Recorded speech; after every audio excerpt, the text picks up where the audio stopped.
Well, when I first got into the system, as you would call it, I was very wary. I was kind of trying to have, eyes in the back of my head. And you know what you see on TV and all the prison shows and all that. But as I started actually talking to people in here and hearing some of the stories, there are actually a lot of people in here who don't belong in here for one reason or another.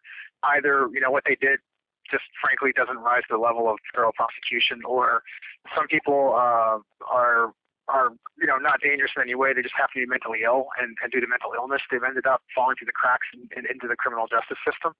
And others still, most others still actually, when they hear about me in my case and why I'm here and the kids I stand up for and the horrible things these kids go through and what happened to Justina Pelletier, they're actually very supportive. And a lot of these people, they also, have experience in the juvenile justice system or institutionalized in one way or another as children, and are familiar with these abuses. This type of stuff happened to them. And I can't tell you how many of those people that I've met who tell me, hey, I was at a therapeutic boarding school, I was at a juvenile detention center, I was in a wilderness program, and yeah, it was awful. I wasn't allowed water, I could barely talk to my family, I was beaten, whatever. So I'm actually, I think, one of the best protected guys in here.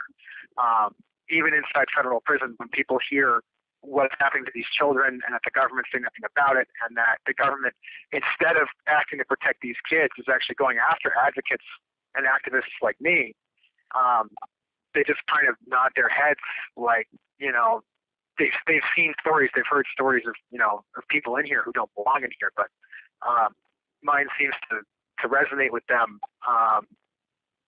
to a high degree. So I actually have a lot of friends in here who have been very helpful and have helped, focus group almost ideas, and helped me with the book and helped me with ideas for social media. And so for me, it doesn't really feel like I'm surrounded by murderers, rapists, drug dealers, etc. It feels like I'm surrounded by caring individuals.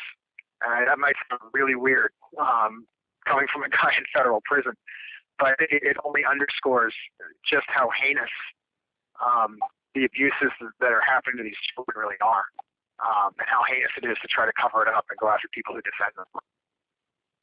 And I should add one final note that I am in pretrial detention, so the vast majority of the people around me have not been found guilty and are innocent until proven guilty by a court of law. And I think it's very important that we as a society remember that when there is an indictment, that person does deserve and is legally entitled to the presumption of innocence.